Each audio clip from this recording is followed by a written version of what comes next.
ಇನ್ನು ಕೇಂದ್ರ ಸಚಿವೆ ಶೋಭಾ ಕರಂದ್ಲಾಜೆ ಕೂಡ ಎಸ್ಐಆರ್ ವಿಚಾರವಾಗಿ ರಾಜ್ಯ ಸರ್ಕಾರ ಅಕ್ರಮ ಮಾಡ್ತಾ ಇದೆ ಅಂತ ಹೇಳಿ ಆಕ್ರೋಶವನ್ನು ವ್ಯಕ್ತಪಡಿಸಿದ್ದಾರೆ. ಕರ್ನಾಟಕ ರಾಜ್ಯ ಎಸ್ಐಆರ್ ಫೇಲ್ ಮಾಡಿದಂತಹ ಮೊದಲ ರಾಜ್ಯ. ಬೇರೆ ಕಡೆ ಎಷ್ಟೇ ಒತ್ತಡ ಇದ್ರೂ ಸರಿಯಾಗಿ ಮಾಡಿದ್ರು, ನಮ್ಮ ರಾಜ್ಯದಲ್ಲಿ ಮಾಡೋಕ್ ಬಿಡಲ್ಲ ಅಂದ್ರೆ ಏನರ್ಥ ಅಂತ ಹೇಳಿ ರಾಜ್ಯ ಸರ್ಕಾರದ ವಿರುದ್ಧ ವಾಗ್ದಾಳಿ ಮಾಡಿದ್ದಾರೆ. 2028ರಲ್ಲಿ ಮತ್ತೆ ನೀವು ಸಿಎಂ ಆಗೋಕ್ ಹೊರಟಿದ್ದೀರಿ, ಹೀಗಾಗಿ ಅಕ್ರಮವಾಗಿ ಎಸ್ಐಆರ್ ಮಾಡೋಕ್ ಹೊರಟಿದ್ದೀರಿ.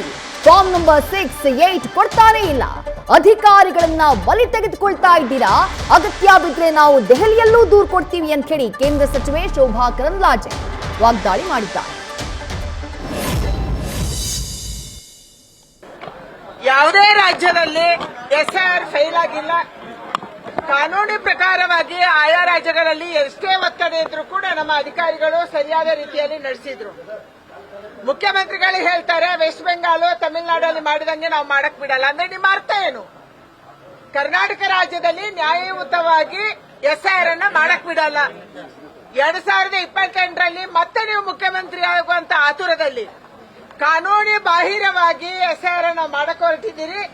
ಯಾರು ಬಾಂಗ್ಲಾದೇಶದಿಂದ ಬಂದಿದ್ದಾರೆ, ಯಾರು ನಮ್ಮ ಮತದಾರ ಪಟ್ಟಿಯಲ್ಲಿ ಇಲ್ಲ, ಅವರನ್ನೇ ಇನ್ಕ್ಲೂಡ್ ಮಾಡಕ್ ಹೊರಟಿದ್ದಾರೆ. ಇಲ್ಲಿಯ ಅಧಿಕಾರಿಗಳು ಫಾರ್ಮ್ ನಂಬರ್ 6 ಮತ್ತು ಫಾರ್ಮ್ ನಂಬರ್ 8 ಅನ್ನು ಕೊಡ್ತಾ ಇಲ್ಲ. ಅಂದ್ರೆ ನಿಮ್ಮ ಉದ್ದೇಶ ಏನು? ನಿಮ್ಮ ಉದ್ದೇಶ ಇರುವಂತದ್ದು ಕರ್ನಾಟಕ ರಾಜ್ಯದಲ್ಲಿ ನ್ಯಾಯಯುತವಾದಂತ ಮತದಾರ ಪಟ್ಟಿ ಆಗಬಾರದು, ಇದು ನಿಮ್ಮ ಉದ್ದೇಶ ಇದೆ. ಅದಕ್ಕಾಗಿ ಇಲ್ಲಿಯ ಅಧಿಕಾರಿಗಳನ್ನು ನೀವು ಬಲಿ ಕೊಡ್ತಾ ಇದ್ದೀರಿ. ಇಲ್ಲಿಯ ಡಿಸಿಗಳಿಗೆ ಅಥವಾ ಅಧಿಕಾರಿಗಳಿಗೆ ಸೂಚನೆ ಕೊಟ್ಟಿದ್ದೀರಿ, ಯಾರು ಕೂಡ ಮನೆ ಮನೆ ಹೋಗಬೇಡಿ, ಒಂದ್ ಕಡೆ ಕೂತ್ಕೊಳ್ಳಿ, ಅಲ್ಪಸಂಖ್ಯಾತರನ್ನ ಮತದಾರ ಪಟ್ಟಿಗೆ ಸೇರಿಸಿ ಅದರಿಂದ ನಾನು ಗೆದ್ದು ಬರ್ತೀನಿ ಅಂತ ಸೂಚನೆ ಕೊಟ್ಟಿದ್ದೀರಿ. ಅದಕ್ಕಾಗಿ ಇದು ಆಗ್ತಾ ಇದೆ. ಕರ್ನಾಟಕ ರಾಜ್ಯವನ್ನ ನೀವು ಸೋಲಿಸ್ತಾ ಇದ್ದೀರಿ. ನಾವು ಇವತ್ತು ಅಮುಕುಮಾರ್ ಅವರಿಗೆ ಕೊಟ್ಟಿದ್ದೀವಿ, ಕರ್ನಾಟಕದ ಸಿಒ ಕೊಟ್ಟಿದ್ದೀವಿ. ಅಗತ್ಯ ಬಿದ್ದರೆ ನಾವು ಡೆಲ್ಲಿಯಲ್ಲಿ ಕೂಡ ಭೇಟಿ ಆಗ್ತೀವಿ. ಯಾಕಂದ್ರೆ ನಾನು ಈಗಾಗಲೇ ಡೆಲ್ಲಿಗೆ ಪತ್ರ ಬರ್ತಿದ್ದೀನಿ. ಅದರ ಆಧಾರದಲ್ಲಿ ಇವತ್ತು ಅಲ್ಲಿ ಅಧಿಕಾರಿಗಳನ್ನು ಕೂಡ ಅವರು ಕಳಿಸ್ತಾ ಇದ್ದಾರೆ. ಒಂದ್ಸರಿ ಮೀಟಿಂಗ್ ಆಗಲಿ. ಇದು ನಡೆಯದೇ ಹೋದ್ರೆ ನಾವು ಖಂಡಿತವಾಗಿ ಡೆಲ್ಲಿಯಲ್ಲಿ ಕೂಡ ಚೀಫ್ ಎಲೆಕ್ಷನ್ ಕಮಿಷನರ್ಗೆ ಭೇಟಿ ಆಗ್ತೀವಿ. ನ್ಯೂಸ್ ಫಸ್ಟ್ ನಿರ್ಭೀತಿಯಿಂದ ನಿಮ್ಮ ಪರವಾಗಿ.